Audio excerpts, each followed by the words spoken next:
Hello everyone, I'm Chelsea Harris and I'm founder of Inspired Mama. And on the side, I'm also a mother to 4 very energetic boys. Now, as a businesswoman and as a mum, I totally understand firsthand the challenges of trying to balance a successful career with family life. Now, my journey within women's health actually began with a decade in public education, where I worked really closely with struggling families and children with ADHD, autism, and their mums. This experience, coupled with my own motherhood journey, has actually led me to create Inspired Mama. As a result of that, I retrained as a health and mindset coach. I became a personal trainer and also a nutrition coach. This has allowed me to provide comprehensive support for all working mothers. So for the past 7 years, I've been consulting, coaching and training women worldwide, offering streamlined health solutions and personal development courses. Now, our programs address the 3 core challenges that modern women face. It's experiencing a lack of time, stress, and just fatigue from trying to juggle too many responsibilities. So today I'm really excited to talk about a crucial topic for all of us if we want to strive and excel in both our personal and our professional lives. And this is crafting habits that allow us to have work-life harmony. So in this training today, we're going to explore the compound effect of small, consistent actions and how the changes that we can make on a daily basis can really transform our health and also identify a wonderful routine for us and for our family. I'm also going to discuss several key components that are going to contribute to making a harmonious work-life balance, including stress management, getting our nutrition on track, leading an active lifestyle, and doing acts of self-care. I'm going to share some practical strategies to optimize each of these areas and help you build sustainable habits that are going to lead to long-term success and also fulfillment. We're also going to identify some common obstacles that can derail our best intentions and discuss how you can overcome them. By the end of this training, I promise that you're going to have some really actionable steps so that you can create a more balanced, energized, and satisfying life. So if you're ready to harness the power of habit and create this lasting work-life balance, let's dive in. I want to talk to you about crafting this work-life balance and trying to create harmony mentally with the demands to manage the home and the family and all those other things. We all know as mothers and as busy women that when we get bogged down and people need heaps from us and we feel like we've got heaps of demands coming our way, the first thing that slips is our mental and physical wellness habits. It's the last thing on the list that gets prioritized. But the problem is that the cup depletes pretty quickly and then we change as people. We can get really frustrated, agitated, and we can feel really let down within ourselves. Today, what I'm going to be talking about is a compounding effect, which is when you start out and you're trying to create habits, it's really hard because you've lived a certain way for a really long time and you're trying to change your entire way of being. It uses a huge amount of energy to change habits, to create a new routine because you're trying to reprogram your brain. And so we've got to make sure that whatever the habits are and where we're putting them, that are ideal for that location, ideal for our energy and ideal for our routine. So we don't feel like we're constantly fighting this battle where we're pushing up against something and we're just not getting the results that we want. Now, we all understand the power of compounding when it comes to financial investments. People know that if you compound, you just add a little bit more and a little bit more, that the interest slowly, gradually increases on financial investments, right? But the same thing happens with our habits. As you become better and better at your routine, you become more structured with your time, you become more organized with your calendar and with your to-do lists and how you're structuring and fitting everything in, you can accomplish so much more. It does compound, it does get easier, because you get better at habit stacking and you know the best position for that and you've trialed enough time that you find what works for you. Today, we're going to be talking about how this compounding effect goes well beyond money and that small, seemingly insignificant choices that we're making every single day can also compound over months and particularly over years to shape our lives in really profound ways. Habits can for worse or they can compound for better. So what happens when we don't have this work-life balance and when we're not on top of these compounding habits? We start to procrastinate. A lot of these things that we're avoiding, the things that we fall back into, like the doom scrolling or avoiding the housework or eating sometimes can be a form of procrastination. Basically, they do it over other things that need to be done. It might be over work tasks that needs to be done. It could be over doing your meal planning. It could be overdoing your food prep. It could be overdoing your exercise, overdoing other things. So there's 2 forms of procrastination that come forward, women. There's like the procrastination in which they do the keep busy work, which are the easiest tasks that you can possibly complete, which is like shuffling things around the home or doing those sorts of things so that you feel like you're being productive. And then there's the other form of procrastination, which is where you need to complete a habit, but you're not doing it because it just seems like it's too much effort and it's not the right time and you feel frustrated by yourself. You're just putting it off, aren't you? So this lack of self-discipline is basically knowing that we know what we need to do, but we're not doing it in the moment. And this is why when we start to create a routine, we have to make sure that the habits are actually in a location which we're most likely to do it. You don't want to tell yourself that you're going to exercise at 7 o'clock at night when you're tired, it's been a long day, and you're expecting yourself to rock up for something that's really mentally grueling. You've got to make sure the location of that habit is relevant to what you're trying to create. You don't want to make it more difficult for yourself. You want to have a great flow, right? So what happens when we avoid these habits? This is a huge one. Women experience this negative self-talk and huge amounts of self-doubt. When we don't do the things that we need to do, the statements that people make to themselves can be so harsh. And then self-criticism and negative internal dialogue can come in. And so that's exactly what we're talking about to do, like creating a routine that actually allows us to flourish and get those things done, so we don't feel like we're hitting a wall when we try and implement those things. And then what happens then, team? We feel like nobody supports us. We feel like nobody's on our page. No one's here to help me. I'm doing this on my own. And there's that internal dialogue that comes from that as well, isn't there? So we feel like these family commitments and these responsibilities are conflicting with our personal health habits and with our routines. And so we feel like our support network is not on our side. And there's a real problem that comes from that because we feel resentment. And then we start to play that out in our relationships. So we can be quite terse. We can be frustrated. We haven't got as much empathy or as time for other people, and start to retract and start to isolate myself when I feel like this is all too much and I can't get on top of this. And I start to just pull back and just think, oh, I'm just going to run my own ship, run away, live in a caravan, do something else. But we feel like our family members, our friends don't understand us or value the importance of what we're trying to achieve, what we're trying to put into place. And we can feel like we're not working as a cohesive team. It can be really frustrating. This can cause huge family friction when you're trying to implement something and you feel like your partner's on board, or you're trying to make changes within the family unit and you're not getting enough support. This lack of encouragement or this lack of acknowledgement from our loved ones for our efforts towards our self-improvement can really make our self-esteem drop and make us feel disconnected, but also make us think, what's the point of me doing all this stuff if nobody's going to help me and I'm butting up against walls and it just seems so hard to implement? And also sometimes we have such high expectations of ourselves that when we're not meeting them, we like are letting ourselves down in that regard. And it can create this fear around, I'm never going to be able to sustain this. But that just tells us our expectations are too high. But as I was saying at the beginning of the presentation, was the thing with habits is that they compound over time. And if you read the Atomic Habits books, it talks about the fact that you should only ever increase your habits by 4%. Now, the problem is that when you say 4%, your 4%, my 4%, Katie's 4%, Gemma's 4%, everybody's 4% is different, right? Because we're all in a different space. But if it's only a very small amount above where you're at currently, you don't want to try and like change and overhaul your whole life at once, because what'll happen is you just burn yourself out. And that's what happens with a lot of people when they enter something and they try and do everything perfectly from the beginning, is that they get to like week 3 or week 4 and week 5 and they're done. And they just want to hop out of and they want to quit. That's part of the reason why acceleration goes for 14 weeks, because people predominantly go in hard and then the rest of the time is like asking them to calm down and actually let's create something sustainable. And that's what we've got to do for yourself. So it's like when you have those weeks where like you have with your work and it's been totally hectic and you've been working massive for 16-hour days, then we have to go, okay, what does my lifestyle look and how can I manage my health around that? And a big thing that I'm always talking about in acceleration and through momentum are those core non-negotiable habits that keep my head above water. And that's what we revert back to. But knowing that they're enough, that if you continue to chip away at them, you'll continue to lead a healthy lifestyle, but you have to enjoy this thing, right?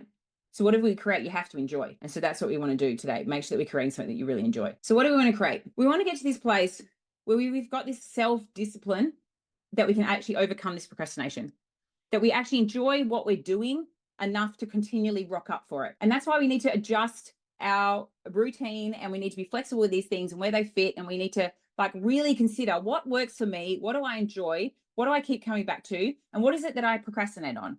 What is it that I avoid? How can I approach that differently? Maybe it's the meal planning, for example, or maybe it's the food prep. Maybe I need to put that in smaller chunks. Maybe I need to do smaller batches of it so I don't find it so overwhelming. If it's the cleaning or the decluttering, like, and some people can put it off for a long period of time, it's because we expect ourselves to go into a room and do 3 or 4 hours, maybe a whole day. And it's I don't have that much time. And so our expectation of what we need to commit to that is too large. And so it puts us off. So we want to get to this place where we have the self-discipline to rock up and do the work, where we're able to stick with those non-negotiable habits throughout the week. And then we get to where this place where we do have improved self-belief. We are talking positively to ourselves and we're able to create an environment where we feel like our partner's on board, our children are part of the routine, where everybody is on the same page.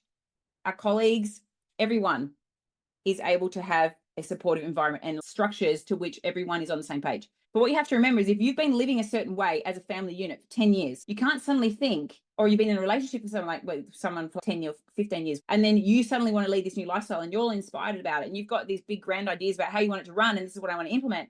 And then you're trying to put it into place with your partner and your partner's, I liked what we were doing. I didn't think it was a problem. You've got to understand you're going to get a heap of resistance and it takes time. before they can come on board. Now, Katie is a prime example. So I literally was talking to Katie about this morning, right? So Katie has done acceleration, momentum. She loves momentum so much. She's just joined up to momentum again. She's missed the group calls and the teams dearly. So she's just signed up again. And she was telling me this morning that she's been on this journey with her husband, Matt, for a year and a half. And he is now at a point where he does personal development. He exercises every morning. He is eating all the foods that she is. He is so on board because she's been so consistent and sticking at it that he sees that now that this is a lifestyle that she wants to lead. Katie's lost kilos. And so now she can see the value. He can see the value that this is what we're doing as a family unit and is going to stick at it. But don't expect your partner and the kids are just going to suddenly jump on board. It takes time. Give it time. So the habits that we focus on in Inspired Mama are these 11 here. And when you first come into the program, you're like, oh my God, there's a lot. Oh my God, that woman has put so many habits onto their tracker. How am I possibly ever going to get to a point where I'm consistent with all of them? And so what I want you to understand, there's core habits which we focus on at the beginning, as you all know, which are the ones that we need to have as our fundamentals. And then what we do is we build up over a period of time. And as we get better with our routine and we compound more and we habit stack more with our morning routine and our evening routine, then gradually what happens is eventually you build it up to be this incredible beast, which runs on its own, which runs on automation, helps you manage your mental and physical health. And you feel like it's just who you are. You want it to be an identity shift. That's what creates a healthy lifestyle. And so we've got to build that slowly. That doesn't happen overnight. It happens over a long period of time. So be kind to yourself and empathetic when you're going through those changes. So the core non-negotiable habits that you really have to get on top of and you have to master. The first one is our nutrition. Nutrition is one of those things. There are so many things that go into our nutrition before we even eat. There's like the meal planning, which is what am I actually going to eat? What does the whole family eat? What are the cuisines that I like to eat? What do I like to snack on? Do I need variety with my dinners or do I need variety with my snacks? What can I do repetitively with my breakfast or maybe repeat with my lunches so I don't get bored? There's a lot of considerations that go into someone's nutrition. If someone's emotionally eating or binge eating or eating constantly on the fly, it comes down to disorganization or they're bored with their food or there's other factors at play, right? So you really got to think about what are the foods that I really enjoy eating and how can I plan for that? Then you've got to make sure, of course, you do the meal plan. You got to get this food shop. You got to get it into the house. You got to prepare it all and then you get to eat it. And eating is like a 15-minute event out of a reasonably large commitment. The next one that makes women feel really good, but it's not a key fundamental habit, is exercise. When women exercise, they just feel good about themselves. They release their stress. They're in a great mental space. They feel really proud of themselves. They feel like they're accomplishing so much. It's like your ego is happy because you're like, I'm doing this. I can actually do this. And you feel really good about yourself. So there's a lot of positive benefits that come from exercise. But the challenge with exercise is that when you're really snowed under and you feel like you've got lack of time and you feel like you've pulled in different directions and everybody needs you, it's one of the first habits that goes. So what causes that habit to slide? Our stress. Women's exercise slides, their nutrition slides, and the whole thing gets wiped off the table when their stress is too high. So that means that as fundamental as a core habit, our stress management has to be at the top. If you can have a morning routine and an evening routine where you can find pockets for yourself through either meditation, this journaling, or this brain dumping that we do, entering the stress-free zone throughout the day, these 3 habits that we're talking about all the time in momentum and acceleration, if you can find pockets of that and manage your mental space, you'll find that your ability to commit and eat the nutrition and prepare the food and actually follow the plan is so much greater. And your ability to show up for the workouts actually happens. So the stress management component as a core habit has to be one that sits up quite high. Know that we will slowly stack all of these things and bring them in to where you get to a point where you are doing most of these things pretty much on a daily basis. Obviously, you're not meal planning or grocery shopping or doing preparation every day. The 9, 10, and 11 are not repetitive on a daily basis. But the other top 8 there, from active living through to love, they're ones that you do want to get to a point, ideally, where you're doing them 4 times, 5 times a week. And why do we want to do that? Because we want to feel grounded. We want to feel mentally in control. We want to feel like when the storm hits and life is really hectic and we feel like we're being swept away, that we can pull ourselves back together. That we're not going to crumble in a heap and we're not going to lay under the dunas and we're not going to pull it over the top of our head and tell us that we're not coming up. And that's what those mental wellness practices or those fundamental core habits of nutrition, moving our body and managing your stress do. They help us ground again and bring, and active living doesn't have to be a strength session. Active living can be going for a walk. It can be doing yoga. It can be moving your body. It can be walking laps on the lawn with your shoes off because it helps you feel grounded. It's whatever calms your mental space. And so it's really important that you don't associate exercise only with strength training or only with attending a gym class or only with sweating, because it's not true. When we're in that place and we feel grounded and we feel like we're mentally in control, we're able to identify and prioritize what activities or habits are going to bring us joy. And we also are able to prioritize our time.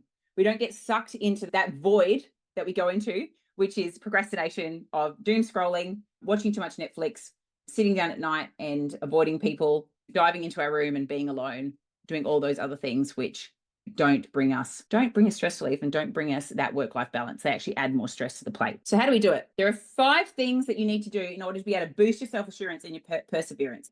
The thing is, you have to celebrate your small wins. Now, I'm always talking about this in the journaling thing. The problem is not many people sit down and actually write what they're doing really well. So many women are so busy picking themselves apart and telling themselves that they're not meeting the bar that it puts them off putting more effort. And just as we would never say to our children, oh, that's good enough, it's not good enough. You can't read that. You're never going to read. There's no point in bothering. This is never going to work for you. You're not getting this. You can't believe you can't read that 4-letter word. Like, you would never do that because you know that would push your child into the ground. It would demotivate them and they would never take any action. But we do that to ourselves. So when we think we're not doing enough, it's this is never enough. I'm not good enough. I could have done that better. We slam ourselves. Now, I used to lay in bed at night and I used to berate myself on, oh God, I should have eaten less of this. Should have exercised more there. What's wrong with you? Why don't you have any self-control around food? Why do you continue to binge eat? All you do is buy chocolate and blah, blah, blah. All you need to do is drink alcohol. I was just constantly laying in bed and berating myself. Do you think that motivated me the next day to wake up and make change? I thought it would, as in I thought if I could just berate myself enough, then I'd feel bad enough. Hopefully tomorrow I make a better decision. But the problem is what happens is we wake up the next day and we repeat the cycle because berating ourselves doesn't improve our behavior. Okay, we think that we sucked. Sure. But what are you going to do about it? What things are you doing well and what can you continue to work on and improve? That's what you need to focus. So you need to celebrate your small wins and your progress along the way. It's really important that you're acknowledging the progress that you're making. That's really important because it compounds small amounts over time, not in large chunks. You're not just going to wake up one day and be an exercise guru and have your nutrition on track 100% because everybody is continuing to fight that battle every week, team. The next thing is we need to reframe our setbacks as opportunities for growth or learning. If you have a setback and you feel like you have let yourself down, think, okay, what didn't work? What could I do differently next time? How could I change my approach? And I'm always talking about this in acceleration and momentum, but this reflect, learn, grow. If you can reflect, learn, grow consistently, you will always improve. The next thing is you need to practice positive self-talk. And when you start to feel yourself spiraling, what is an affirmation that you could say to yourself that pulls yourself out of it? So like I was talking earlier about when things got overwhelming and I feel like I've got too much on my plate, I was like, I'm drowning. I can't cope with this. And that's not truth. And so you've got to have something that you turn to when your dialogue is spiraling. You have to say something like, oh, I always get everything done. I always make the time. I always get everything done. Whatever calms your mental state. So it's really important you identify, okay, what are the things that I say to myself? How does that make me feel? But also, is that a truth? Probably not. Am I catastrophizing? Absolutely. What could I say instead? It's going to make me feel better. And then the last one there is to step outside of your comfort zone. And no, that is what you're doing now. You are stepping outside of your comfort zone. You're recreating your life and your health. And it doesn't come easily. You've got to keep showing up. It's the only way. So how do we make long-term changes? Now, there's 5 points of what you need to do to create these habits and then make them work for you. This is referred to as the compound effect. Step 1 is we need to start with one habit at a time, and we need to build a sustainable routine around that habit. The second thing we need to do is we need to schedule habits during optimal times. There's no point, like I said earlier, in putting your exercise at 7:30 at night when you're meant to be getting the kids to bed, you're fatigued, and the odds of you rocking it up are really slim. The third thing you need to do is you need to schedule it. Use prompts, use calendars, use your reminders, use an accountability partner. You've obviously got me as your coach. You've also got the beautiful community and Inspired Mama. Use those to your advantage. We need to have a plan as to where we're going to actually fit this stuff in so that when we're looking at the plan, we're realistic to how much we can expect from ourselves from day to day. That's why I get you guys to do a Google Calendar. The fourth thing is they need to be enjoyable and they need to factor in obviously your work, your life, and your health balance. We've got to work out how can we balance all of this stuff out. And that's why we're putting it into the calendar. And the fun thing is you need to track your progress, which is exactly what we're doing with the wonderful habit trackers that we use, either in the app or within the custom trackers that we use within Momentum. So team, it's just 2 slides that I want to show you. This one here. So our habits are compound interest of self-improvement. And the small habits like your hydration or the journaling or your stress management or the self-love activities, they don't seem like much on any given day. But over the months and the years, their effects can accumulate to an incredible degree. And just like when we compound money and we see it exponentially grow, the same thing happens with your habits. you get better and better at it. But you have to create a routine to which you can fit these things. And these habits have to be placed in the best location in order for you to be working with you, not against you, which is what that table we were just working on before allows you to implement things that are working with your style and how your life flows. Now, if there's certain habits that you're struggling with, I've created this table. As inside the app, we have a huge amount of infinite potential courses.